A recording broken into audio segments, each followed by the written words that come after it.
Hey all, it's Potato Legion here. I hope you're keeping well. I hope you had a lovely new year. This is a developer update for January 2021. There is so much to cover, so I'm going to go into it straight away. What I'm going to do is just break this down as quickly as I can so you haven't got to read the entire thing. And at the end of the video, where they have little video clips showing off the animations and the dev tapes, I'm actually going to record them and put them at the end of the video. So if you're only here to see that, then go ahead and jump to that section. But let's just jump straight into the update. We've got some great changes, and I'm actually kind of happy with most of them. So let's go over the first change, which is the Clown rework.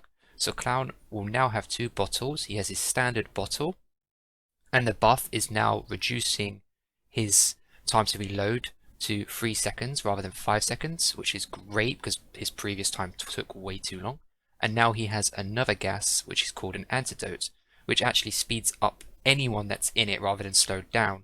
And if you mix the two bottle types, so a purple and I believe it's yellow, then they'll just cancel each other out basically. So this is great for Clown to be able to catch up by throwing a bottle, gets a 10% speed boost, and he can catch up to survivors, and then he can swap out and throw a slow down bottle. It's going to make Clown very, very scary to go against, and I really love this change with Clown, and I can't wait to play him. So that is the change with Clown. They're also changing how the layout of icons looks on the screen, as you can see in this example here. I actually like it a lot. You've got the survivors in the top left with actually their pictures, so if you're unsure of which survivors are in your game, it will always remind you who it is. And they've just made the icons a bit more smaller.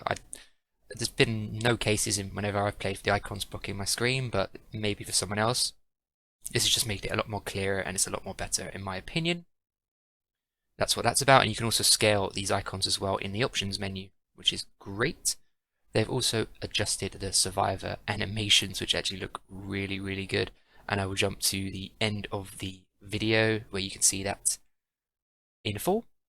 Okay, next update is the matchmaking and rating. So whenever you finish on the 13th, when the ranks reset, whatever rank you are at, both killer and survivor, you will gain this amount of blood points, which is insanely generous. I'm hoping to always be on the rank 1 mark, so make sure you are ranking up because you're going to get these rewards every time on the 13th when rank reset has happened. We've also got a graphics update coming for Gideon Meatplant and Crotus Prent Asylum. This is some of the artwork. It looks absolutely amazing. I personally am a huge fan of these updates, and if you keep up to date with my channel, I will make sure to do it before and after when the PTB comes live. Okay. There's so many more changes to talk about. Let's talk about the Wraith. We knew this was coming. True invisibility. Kind of like how Freddy's add-on and you can't see Freddy from a distance. It's the same. So from a distance you won't be able to see the Wraith. And he'll be somewhat visible between 24 and 16 meters. This just allows the Wraith to go off about his business from a distance and survivors don't know where he's coming from. Gives him a bit more stealth, which is really, really great. The Trapper is also getting a slight buff. They are increasing the chances that it takes for traps to be disarmed by a survivor because it has a basic 25% chance now, but now they're increasing it to have between, I believe it says 1 to 6 attempts, which according to them is a much higher chance. So that's great. So a lot of times a survivor instantly escapes the trap. Now they're gonna have a bit more struggle when it comes to doing that, which is a great buff for him. Deep wound adjustments, they've just reduced the timer from 30 seconds when you've got to start mending down to 20 seconds, forcing people to mend a lot sooner than they normally would, which again is a nice buff for any deep wound killer like Deathslinger or Legion.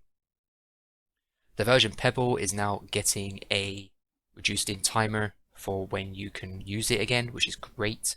So that's just a small buff. They haven't put a time, but it's just going to be a lot shorter than normal. Fixated now works if you are also injured, which is really, really cool.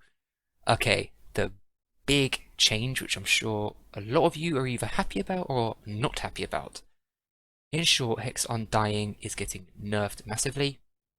It will only work twice, so if you have a Hex and a survivor cleanses it, it will swap now with Undying, so whatever Hex they cleanse, doesn't matter where it is, it will always be Hex Undying, which will be sacrificed, and then they just have to go ahead and find the other Hex. So you're guaranteed a second chance only once.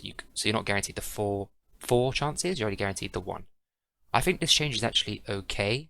It's not the end of the world. At least you're guaranteed that perk to survive a little bit longer than normal, because sometimes you spawn in a map and then they instantly cleanse it, but at least you've got a bit more time with your hex.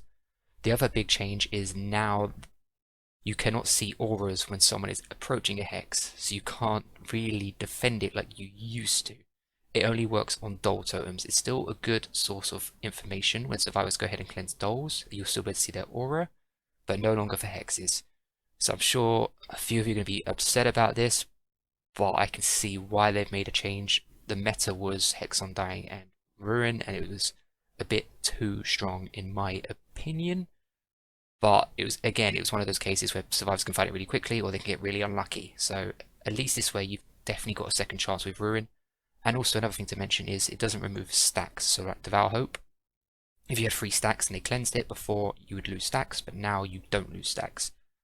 But you've got that cost of losing 2 extra doll totems that protected your hex. So overall I see why they made the change, but I get that it's going to be a massive nerf for killers and that hex perk.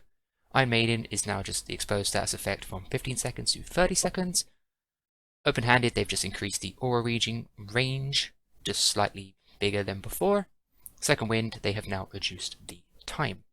Okay guys, I'm going to show you the videos from these animations, and that's going to be it. Short and sweet. Hope you guys found this useful. I will leave a link in the description as well, so you can go ahead and read it yourself.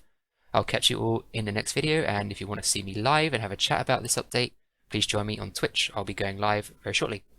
Thank you guys so much. See you in the next video.